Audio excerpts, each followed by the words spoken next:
e dobbiamo essere orgogliosi di quello che siamo e dobbiamo chiedere con forza al governo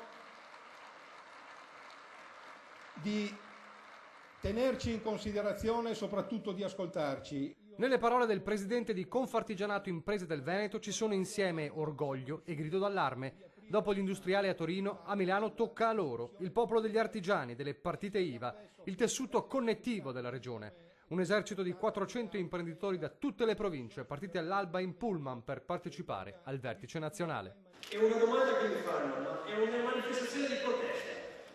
No, è una manifestazione di proposta, è una manifestazione di spiegazione. Sono il popolo del sì, sì alle opere e allo sviluppo, ma non sono disposti a farsi mettere i piedi in testa. Noi non siamo pregiudizialmente né a favore né contro nessun governo, noi ci confrontiamo con quello che c'è, però la filosofia nostra è quella della crescita e non è quella dell'assistenzialismo. Se in 8 anni gli investimenti pubblici sono crollati del 37%, perdendo 122.000 occupati, e se le infrastrutture italiane segnano un meno 19,5% rispetto alla media dell'Europa, il clima non è certo dei migliori. Eppure, dice qualcuno nell'Assemblea, la politica ci chiama soltanto quando ci sono problemi.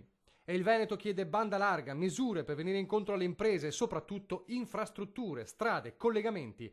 Poter trasportare le merci non come nel Medioevo. Cruciali la pedemontana e il collegamento con la montagna, senza dimenticare quell'alta velocità per la quale sabato ci sarà a Verona un'altra grande manifestazione appello al governo.